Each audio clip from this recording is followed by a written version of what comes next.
अस्सलाम वालेकुम ख़वातीन व हज़रात, उम्मीद है आप सब खैरियत से होंगे। मेरे चैनल अताशी में खुश आमदीद। बिस्मिल्लाहिर्रहमानिर्रहीम।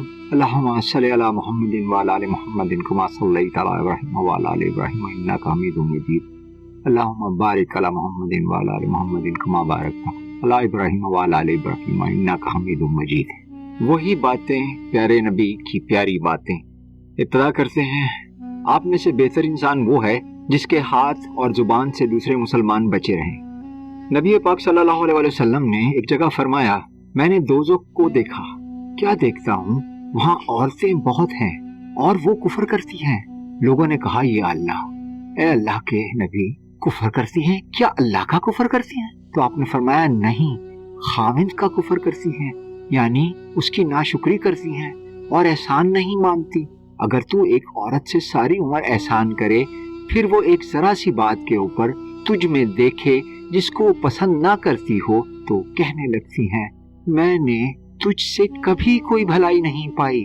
नबी पाक ने एक जगह और फरमाया कि कातिल और मकतूल दोनों दोज़खी हैं। जब दो मुसलमान अपनी अपनी तलवारें, हथियार लेकर भिड़ जाएं, लड़ पड़ें, तो कातिल और मकतूल दोनों दोज़खी हैं।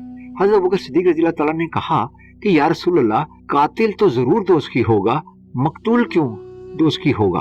तो फरमाया, इसकी ख्वाहिश थी अपने साथी को मार देने की, जिस वजह से दोनों कातिल और मकतूल दोज़खी हैं। अल्लाह पाक जी ने नबी अकरम सल्लल्लाहु अलैहि वसल्लम की वसातत से हमें मुनाफिक की 4 निशानियों के बारे में बताया कि 4 बातें जिसमें होंगी वो निरा मुनाफिक होगा, और जिसमें इन चारों में से कोई एक बात होगी तो इसमें नफाक की एक खसलत होगी, जब तक वो इसे छोड़ ना दे। वो क्या है? एक, जब इसके पास अमानत रखें तो वो खयानत करे, जब बात करे तो झूठ बोले, जब अहद करे तो दगा करे, और जब झगड़ा करे तो नाहक की तरफ चले, यानी हक पर ना हो।